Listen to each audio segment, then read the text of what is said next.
It was noon, sunlight spilling through the glass walls of La Mirabelle, the most expensive restaurant in the city. The kind of place where people don't eat for hunger, but to prove they can afford silence. I was polishing a wine glass when he walked in. The man everyone whispered about. Mr. Leonard Vale, the billionaire who owned half the city and, apparently, every heart that feared him. He didn't book a table. He commanded one.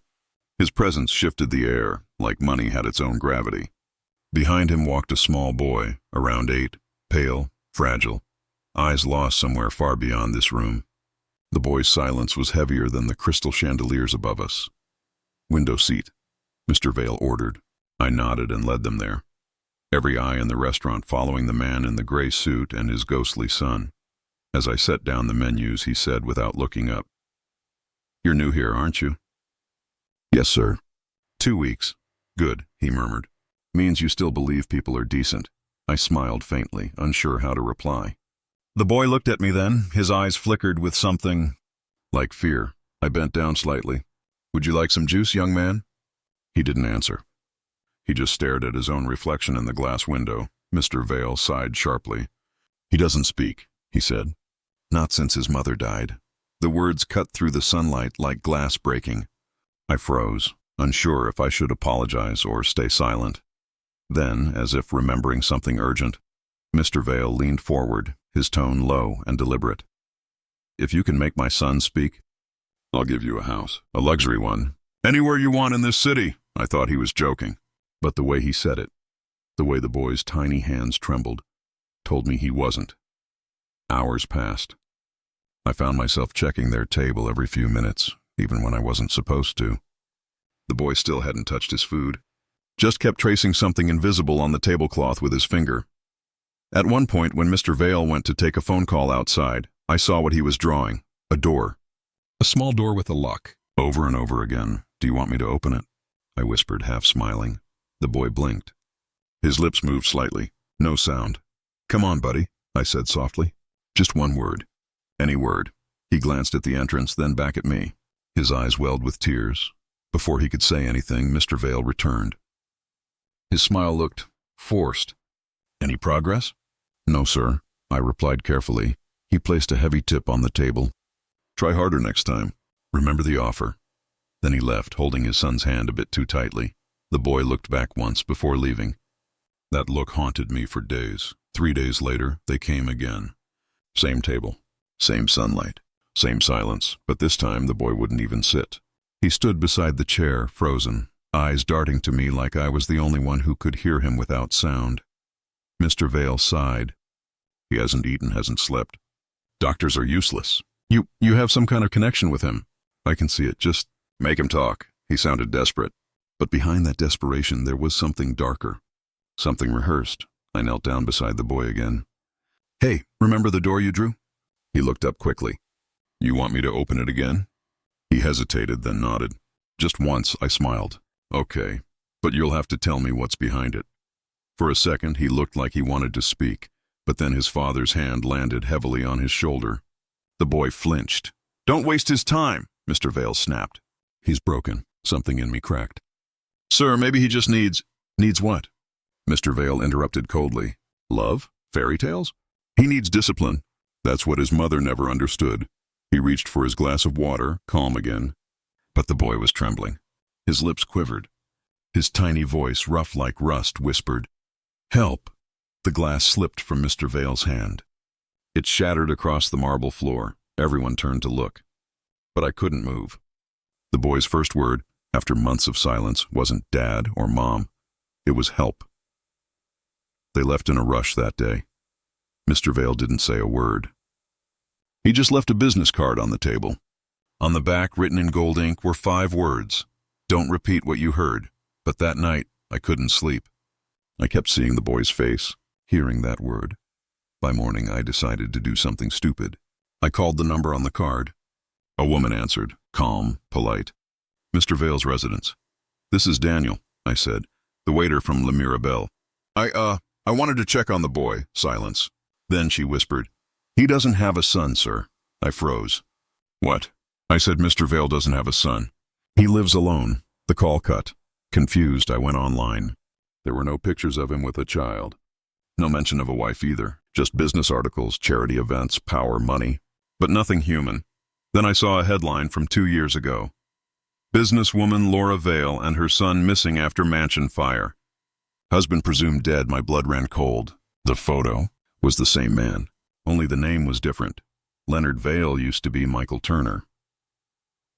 That afternoon, sunlight flooded the restaurant again. I was refilling water glasses when I saw him, Mr. Vale, walking in, alone this time. Same suit, no boy. Good afternoon, sir, I said, forcing calm. He smiled faintly. Afternoon, Daniel. He remembered my name. He sat down at the same table. Ordered nothing. Just looked at me with that slow, deliberate gaze. You made him speak, he said quietly. Congratulations. Where is he now? I asked. He tilted his head. Some doors shouldn't be opened, Daniel. My hands trembled. You said if I made him speak. Yes, he interrupted, placing an envelope on the table. The house is yours. I didn't touch it. What did you do to him? He smiled wider, almost proud. You should ask what he did to me. Before I could say anything, he stood up, buttoned his jacket, and whispered close to my ear, Never draw doors you can't close. Then he left, sunlight wrapping around his figure until he disappeared beyond the glass doors. 2 days later, police sirens filled the street outside the restaurant. The news said a man named Leonard Vale had been found dead in his mansion, self-inflicted gunshot wound. No sign of any child in the house. Just a single room locked from the inside. Walls covered with drawings of the same small door, and on the last page of his notebook, a single sentence written in shaky handwriting. He finally spoke. The sun still shines through the same glass walls every day. But whenever it touches that empty table by the window, the reflection looks strange, like two figures sitting instead of one. And sometimes, when the wind passes through the glass, it sounds almost like a child whispering, Help. The morning after his death, sunlight felt wrong. Too bright, too alive for a world that had just buried a man like Leonard Vale. I came into the restaurant early that day, long before the first reservation. The glass walls glowed gold. The air smelled like lemon polish, and yet something in the light felt colder. His table by the window was empty as always. But on the seat I saw it, a folded piece of paper. My name written in perfect ink. Daniel! My chest tightened. No one but the cleaning crew had been here since last night. I picked it up, unfolded it slowly. Just one sentence inside. Go to the house. Noon. The door will be open. There was no address, no signature, but I didn't need one. I already knew which house he meant. The one from the envelope. The one he'd promised me if I could make his son speak. The luxury house. By noon, the city was burning under daylight. Expensive cars, glass towers reflecting gold. Everything too perfect to be real. I followed the address from the property papers he'd left me. North side near the coast, where sunlight hits like fire on marble. The house looked like something built for silence. Modern, white walls, endless glass. The gate was open. Just like the note said, I stepped inside. No guards, no staff, no life, just the echo of my footsteps on the marble floor. The sunlight pouring through the ceiling made the air shimmer like it was alive. The living room was spotless. Too spotless, like it had been cleaned of memories. On the table, another envelope waited. I picked it up, heart pounding. Inside, house keys, a property deed, and a single Polaroid photo. The photo showed the boy, smiling, sitting on a swing in this same garden. But behind him, barely visible through the reflection, was a shadow, tall, standing close, watching. I stepped to the window, looked out at the swing. It was still there, sunlight flickering on the ropes. Then I saw it, someone sitting on it, the same boy. He wasn't smiling now. I rushed outside, but by the time I reached the swing, it was empty. Only the ropes moved, swaying softly in the noon breeze. Hello? I called out. It's me. Daniel, no answer. Just the sound of distant waves. The air felt heavier now, like the sun itself was pressing down. Then I noticed something carved into the wooden seat of the swing. Words etched in shaky letters. Don't open the basement door. My throat went dry. I turned back toward the house. Through the glass I saw movement, someone passing behind the curtains upstairs. I stepped inside again. Hello? Anyone here? Nothing. Just silence, but the smell. Faint, metallic. Like something rusted, I followed it. Through the hallway, past the kitchen. The sunlight made everything too clear, every shadow sharp and accusing. At the end of the corridor, I found the door, small, wooden, locked with a brass latch. The basement. I remembered the boy's drawings, the little doors he'd sketched again and again, and his last word, help. My hands shook as I reached for the handle. The first thing I felt when I opened it was cold, a sharp, unnatural cold that didn't belong to daylight. The stairs creaked as I descended. Halfway down, I saw something that stopped me. Paintings, dozens of them. Each one of the same boy, each one with his mouth sewn shut. I nearly turned back. But then I saw light, a small lamp flickering at the far end. Beneath it, an old tape recorder sat on a desk. Next to it, a note. Play this only when you're ready to know the truth. I pressed play. Static filled the air. Then his voice, Mr. Vale's, calm, slow, deliberate. If you're hearing this, Daniel, then I am already dead. You were right to care for the boy. But you must understand something. He isn't mine. He isn't even human in the way you think. I froze. After the fire, I found him wandering the ruins. No injuries, no burns. But when I tried to speak to him, he looked at me and said my wife's name. Laura. Over and over. He knew things only she knew. He drew our house, our bed, her handwriting. The doctors said trauma, but I knew better. He wasn't remembering. He was possessed. I tried to keep him silent. I tried to forget. But every time he spoke, I heard her voice. Not his. The tape clicked off. I stood there, trembling, surrounded by painted silence. Then faintly from behind me, a whisper, Daniel. I spun around. Nothing. Just the sunlight seeping in through a small window slit, slicing the dust in gold lines. Then the tape started again, by itself. If you opened the basement door, it's already too late. The light flickered. The whisper came again, closer this time. Help me! It was the boy's voice. I bolted up the stairs.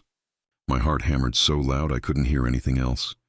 When I reached the top, the entire living room was bathed in golden light, so bright it almost looked unreal. And standing in the middle of it was him. The boy, same white shirt, same hollow eyes. He looked up at me, tears shining like glass. You came back. I could barely breathe. Where's your father? He tilted his head. You mean your father? The world tilted. What are you talking about? He smiled faintly, sunlight burning across his face. He said you'd forget. That's why he left me here, to remind you. Something inside me snapped. Remind me of what? He pointed toward the hallway mirror. Look, I turned slowly. And for the first time, I noticed the reflection wasn't mine. It was his, the boy's reflection, standing exactly where I was, and in the reflection's hand. He held the same brass key from the basement. I stumbled back, but my reflection didn't move. It smiled. The boy's voice broke the silence. He said if I speak again... We trade places. Sunlight flooded everything now. White, blinding, consuming. I tried to move, to run, but my body felt heavy. My voice gone. Across from me, the boy stepped closer. Or maybe it wasn't the boy anymore. Maybe it was me. Don't worry, he whispered. You'll learn to love the quiet. Then everything went still. The next day, La Mirabelle opened like normal. The same sunlight through glass, the same calm music. A new waiter stood behind the counter, same uniform, same name tag, Daniel. He smiled politely at customers, spoke softly, served perfectly, and by the window, at the same table where Mr. Vale once sat, a young boy now dined alone. He looked up at the waiter and said, "Can you make me speak?" The waiter's smile didn't falter. "Of course," he said, voice steady, too calm. Then, under his breath, almost lovingly, "After all, it's your turn." The sunlight through the window gleamed against his face, too bright to see clearly.